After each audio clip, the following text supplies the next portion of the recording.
कभी सोचा है कि बड़ी बड़ी कंपनियां अपने हजारों लाखों लेन देन का हिसाब कैसे रखती हैं? ये कोई जादू नहीं, बल्कि अकाउंटिंग की बुनियाद है, जिसे जर्नल एंट्री कहते हैं।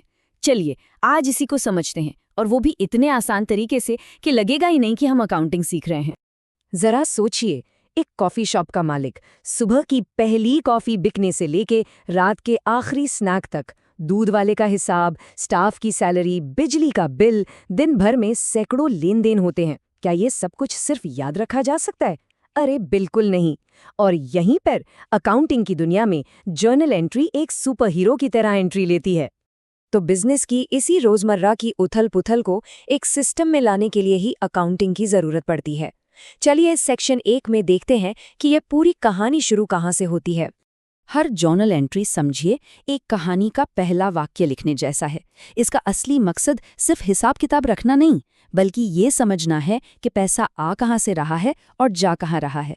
इसी रिकॉर्ड से तो पता चलता है कि बिजनेस ने असल में प्रॉफिट कमाया या फिर लॉस उठाया। अब देखिए, जर्नल एंट्री करने के 2 रास्ते हैं। एक है पुराना, थोड़ा घुमावदार रास्ता, और एक है नया, बिल्कुल सीधा हाईवे।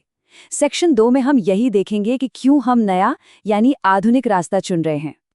देखिए, एक है पारंपरिक तरीका, जिसमें पर्सनल, रियल, नॉमिनल ऐसे खातों में चीज़ों को बांटा जाता है। ये थोड़ा कॉम्प्लिकेटेड हो सकता है, और इसीलिए दुनिया भर के 99% प्रोफेशनल्स मॉडर्न तरीका अपनाते हैं। क्यों? क्योंकि ये आसान है, लॉजिकल है और एकदम प्रैक्टिकल है। तो जाहिर है हम भी स्मार्ट रास्ता ही चुनेंगे और इसी पर फोकस करेंगे। तो चलिए सेक्शन 3 में इस मॉडर्न तरीके की नींव को समझते हैं। ये एक बहुत ही पावरफुल आइडिया पर टिका है कि दुनिया का कोई भी बिजनेस ट्रांजैक्शन हो, वो इन 5 कैटेगरीज में से किसी एक में फिट हो ही जाएगा। समझिए, ये अकाउंटिंग के बिल्डिंग ब्लॉक्स हैं। पहला स्तंभ है संपत्ति यानी एसेट।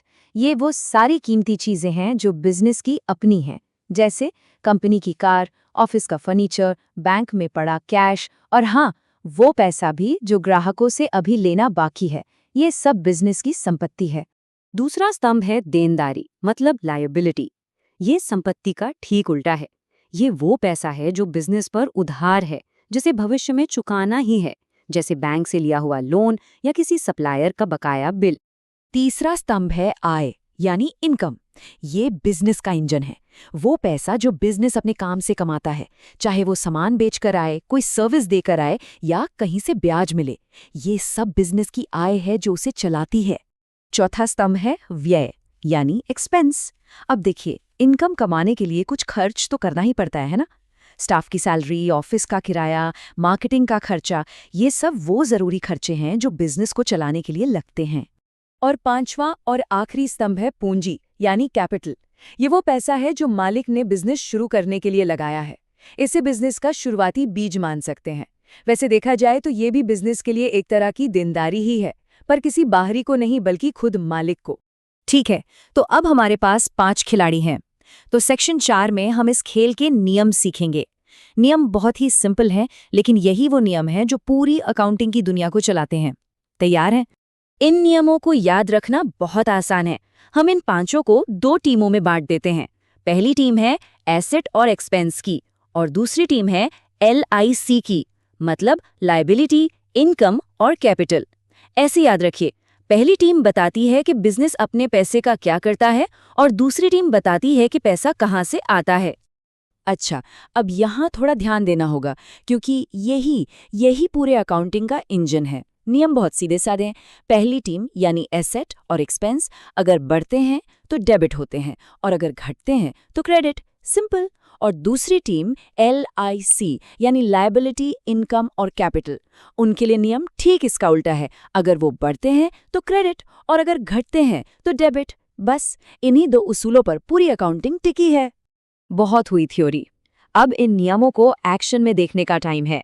सेक्शन 5 में चलिए एक असली जर्नल एंट्री करके देखते हैं कि ये सिस्टम असल में काम कैसे करता है।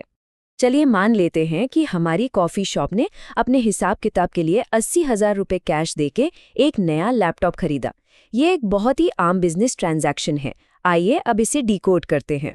तो इसे 4 सिंपल स्टेप्स में तोड़ते हैं। स्टेप 1, कौन से 2 अकाउंट्स पर असर पड़ा? जाहिर है लैपटॉप और कैश। स्टेप 2, ये कौन सी टीम के हैं? लैपटॉप और कैश दोनों बिजनेस की संपत्ति हैं, यानी एसेट। स्टेप 3, अब नियम लगाते हैं।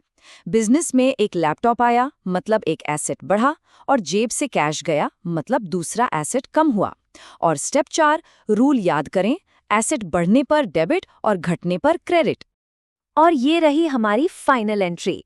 लैपटॉप अकाउंट 80,000 रुपए से डेबिट हो गया और कैश अकाउंट 80,000 रुपए से क्रेडिट। देखा, तराजू एकदम बराबर है। डेबिट हमेशा क्रेडिट के बराबर होता है। यही तो है डबल एंट्री सिस्टम का कमाल। तो ठीक है, एक एंट्री करना तो सीख लिया, लेकिन एक अकेली एंट्री का क्या मतलब है?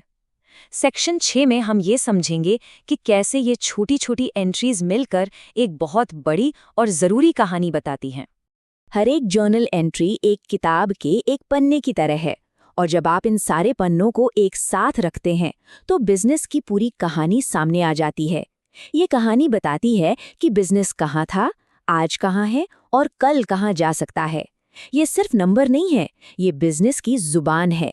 तो अगली बार जब कोई जर्नल एंट्री देखें तो उसे सिर्फ डेबिट क्रेडिट की तरह ना देखें, उसे एक कहानी के हिस्से की तरह देखें और खुद से पूछें कि ये एंट्री बिजनेस के बारे में कौन सी कहानी बता रही है।